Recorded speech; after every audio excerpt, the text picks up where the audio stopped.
My sister didn't even wait for the funeral flowers to wilt. Mom was still warm in the ground.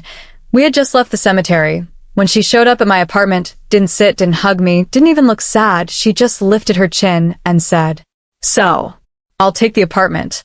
And I want $2.5 million cash." Mom would have wanted me to have it. My name is Morgan Wells, I'm 32. And if you think the quiet sister doesn't know how to end a dynasty, stay seated. Because I wasn't quiet. I was calculating. She thought silence meant softness. She thought calm meant weakness. She thought grief meant distraction. It's funny how the greedy assume the gentle ones are easy prey. My sister, Colleen, always believed she was entitled to the bigger slice of everything because she was the golden daughter, the one Mom bragged about, the one who knew how to network, the one who looked expensive, the one who married well. Meanwhile, I was always the one who works too much. Invisible unless needed. Colleen kicked off her shoes, sat on my couch, and scrolled through her phone like this was a business meeting. Then she snapped her fingers at me, literally, and said, "Do the bank transfers tomorrow morning. You know Mom always wanted me taken care of." My jaw didn't clench. My breath didn't shake. I just looked at her with a face she had never seen from me before. Because what she didn't know, what no one knew, was that Mom had already signed over every single asset to me 7 months before she died. And Mom didn't just leave money. She left proof. Colleen had no idea a storm was already waiting behind her smug confidence. The next morning, I didn't rush.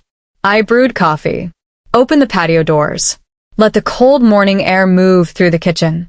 Colleen texted 4 times. 8:42 a.m. Bank opens at 9. Don't be stupid. 8:47 a.m.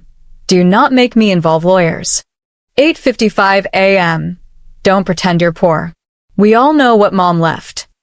9:02 a.m. I'm calling Dad. Good. I wanted them all in one place. See, 7 months before Mom died, she had one final lucid week. And in that week, she did what no one expected. She wrote statements.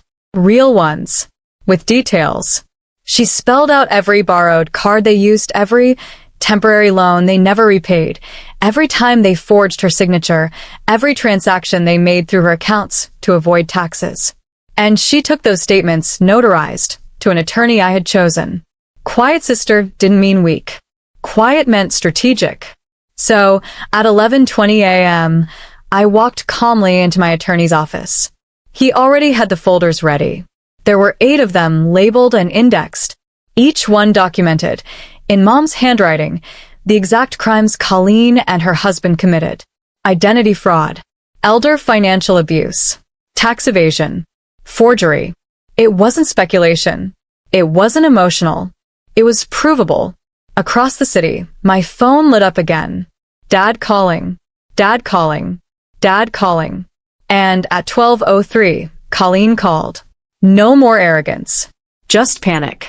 She whispered, "What did Mom sign?" I didn't answer. I just picked up the stack of folders, Mom's final gift, and slid them into my tote bag. Because before the end of the day, Colleen would learn what quiet really meant. When I arrived at Dad's house, Colleen was already pacing on the porch, mascara streaked down her cheeks, hair frizzy from stress, her husband standing behind her pretending to be calm, but visibly shaking. Dad tried to play the peacekeeper. He always does. "Girls, let's talk like family," he said. Family. Funny word. Especially when used by the people who only remember it when they smell money. I didn't sit. I didn't remove my coat. I just placed my tote bag on the dining table, the table where Mom used to peel oranges for us, and slowly unzipped it. 8 folders hit the wood. Thud, thud, thud, thud, thud, thud, thud, thud. Dad's eyebrows knitted. Colleen's husband swallowed hard. Colleen whisper asked, "What is that?" "Mom's handwriting," I said. Dead silence. I opened the first folder and slid the first page toward them. The notarized statement where Mom wrote Colleen's full legal name and the exact transaction where she used Mom's credit card to fund her husband's failed land flipping project. $48,700. Dad sat down. Colleen's knees buckled. She gripped the back of a chair. I opened the second folder. The one listing the forged signatures. The one with the exact dates, the fingerprint pages, the attorney's countersign. Colleen's voice trembled into a cracked whisper. "You're not actually going to use those, right?" I didn't answer. I simply took the third document, tapped it lightly against the table, and said, "These statements were filed with Mom's estate attorney 7 months ago." Colleen's husband's face turned ghost white, because in that moment, they finally understood. This wasn't revenge. This was consequence. And silence, the same silence they mocked for years, was about to become their judge, jury, and executioner. Dad's voice came out thin, like his throat physically couldn't push it out. "Why didn't you tell us any of this earlier?" I finally sat down. Not out of weakness, out of position. Power sits. Power doesn't hover. "I tried," I said quietly, "for 22 years. Colleen's husband sank into the chair across from me like his bones turned to sand. The same man who once told me to stay in my little office job lane now couldn't make eye contact. Colleen's hands were trembling so badly she had to pin them between her knees. Dad rubbed his forehead, staring at the table as if the grain pattern could save him. I slid the final envelope forward. "This is the only one that actually matters today." Colleen hesitated, then ripped it open. Inside, a single sentence, signed and sealed by the estate attorney. "The full inheritance distribution has already been finalized and transferred." Dad blinked. Colleen blinked. Her husband's mouth dropped open. "What does that mean?" Dad croaked. I folded my hands. "It means the inheritance is legally closed. No redistribution. No appeals. No second signatures. Mom's estate is already executed." Colleen looked like she'd been hit in the chest. "You already got the money?" "No." I kept my voice soft, devastatingly soft. "That is what you assumed." Colleen's lips shook. "Then who?" "The foundation," I said. They stared, confused. I continued. "The Coastal Film Arts Foundation, the one Mom supported quietly for years. She left every cent to sponsor young women in film and design. Her will was signed 2 months before her stroke. You were never heirs to money that was never yours." Colleen's face collapsed, not into sadness, but into realization. Her entire war was fought for a throne that never existed. For a moment, nobody breathed. Not even me. Colleen slid back in her chair, like her spine had given up the job of staying upright. Her husband suddenly found a fascinating detail on the floor that he apparently needed to stare at with his entire soul. And Dad looked 10 years older in 5 silent seconds. "The foundation?" he repeated, like maybe if he said it out loud the universe would reverse itself. I nodded once. Mom's final decision. Her last real choice. And the only choice she made free from anyone's manipulation. Colleen swallowed like her throat was paper. "But she always said we'd be taken care of." I almost smiled. She meant emotionally. She meant support. She meant family. You translated that into cash. Dad's hand covered his face. Colleen suddenly snapped, a little wild, a little desperate. "So you get nothing either? You did all this just so nobody wins?" I tilted my head. "Who said nobody wins?" She froze. "What do you get?" she whispered. I leaned forward, elbows on the table, calm, centered, the way I never got to be in childhood. "Peace." Colleen blinked, like the word physically didn't compute. "Peace isn't a currency," she hissed. "It is if you grew up starving for it," I replied. Silence. Then the doorbell rang. All 3 of them jumped like the building exploded. I already knew who it was, because I had scheduled this part days ago. Colleen's husband opened the door and just stared. 2 estate attorneys stepped inside, followed by 1 representative from the foundation's board. Dad whispered, "Oh my God." I stood. Mom wanted this conversation formally witnessed. So we're going to finish this properly and respectfully. Colleen's bottom lip trembled. Her battle was officially out of her hands. The lawyers laid out the folders across the dining table like a chessboard. Page after page, Signatures, notarizations, timestamps, transfer confirmations, all dated months before Mom's health declined. All done quietly. All airtight. All legal. Colleen's eyes darted across every sheet like she was searching for a typo that would magically undo reality. "There has to be something wrong here," she whispered. One of the attorneys calmly replied. Mrs. Wells made sure there wasn't. Dad rubbed his temples. "Why didn't she tell us?" I finally said it, gently, but sharp enough to cut. "Because every time she tried to talk about the future, you all turned the conversation into your wish list." Colleen blinked fast, tears rising now. Her husband muttered, "We thought she was just overthinking." No. They thought Mom was a bank. Silence stretched. Then the foundation rep slid a navy blue folder toward me. "This is your portion," she said to me. "Your role as executor and primary overseer of impact." Colleen stared like the word impact was a foreign language. "You get to control everything," she whispered. I shook my head. No. "I get to guide everything. There's a difference." Dad's voice cracked again. "So, we're not getting anything?"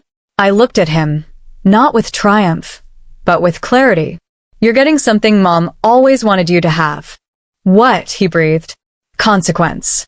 It landed so softly, but it rearranged the air.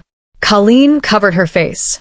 Her husband pushed his chair back slowly, like he suddenly didn't want to be associated with her downfall.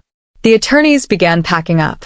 The foundation rep nodded toward me, ready for the next phase. And that's when I made one more decision, a decision none of them saw coming. I stood up from the table. Colleen looked up at me, red-eyed, still waiting for some miracle clause to appear, some last-minute twist where she'd still walk away rich. I walked to the window instead. Outside, the light rail hummed past, Portland still moving, still living, utterly unaffected by her meltdown. "Colleen," I said quietly without turning, "you've been angry your entire life that things didn't land in your lap already polished." She flinched. Dad whispered, "Caroline, don't." But I wasn't attacking. I was closing a door cleanly. I turned around. "You want $2.5 million? Earn the first focused hour of your own life. Get a job. Start anywhere." Mom didn't make this foundation to reward entitlement. Colleen's breathing went shallow, like she finally heard something no one ever said to her. Her husband pulled out his phone, scrolling in panic, probably to see if his name showed up in any of the documents. It didn't. I walked to the foundation rep. "I'm starting the first mentorship circle Monday. Add 2 more seats." She blinked. "2 more?" I nodded. "For 2 girls who apply late, because chaos in their homes delayed their deadlines." Colleen stared up at me, like she recognized what that line really meant. Dad stood too. He actually looked small. "I didn't know," he whispered. "No," I replied. "You didn't want to know. Wanting and willing aren't the same." The attorneys left with the files. The foundation rep left with the next set of tasks. The house emptied, except us. Colleen turned and walked out the front door without another word. Her heels clicked down the path like punctuation marks of a chapter closing. Dad followed slowly, head down. I locked the door behind them, not out of spite, out of peace. The next morning, I drove to the foundation office early, before anyone else arrived. Sunlight was just hitting the glass facade. The city felt quiet, but not empty. Quiet like a page waiting for new ink. I unlocked my office, placed my bag on the chair, and opened the first scholarship file of the next cycle. A girl from Salem, raised by a single mom, applying for architecture. Her essay began, "I don't want to escape my family. I want to build something beyond them." I smiled. That sentence, that was healing. Because this journey wasn't about punishing anyone. It was about remembering who I could have been if one adult had invested belief in me earlier. I poured my coffee, sat by the window, and let the morning unfold without urgency. My phone buzzed once. A message from Dad. "We're all going to start therapy next week. This isn't an apology, but it's a beginning." I stared at that sentence a long moment. It didn't shake me. It didn't pull me backward. It didn't reopen the wound. It just existed, like a weather report you don't need to react to. I typed a simple reply. Thank you. Take care of yourselves. Then I muted the thread. Because growth, real growth, isn't about who comes crawling back. It's about who you choose to stand with moving forward. At noon, 3 scholarship applicants arrived for interviews, including the girl from Salem. She shook my hand with the same mixture of nerves and determination I once carried like armor. By 5 o'clock, the board finalized its votes. 3 young women, 3 futures changed. I wrote their names carefully onto the acceptance placards. Names that deserved to be seen. Names that weren't mine and didn't need to be. When I locked the foundation door that evening and stepped onto the sidewalk, the air felt new, like a clean page. I didn't need closure from the past. I was the closure. And the future I'm building? That's the inheritance worth fighting for.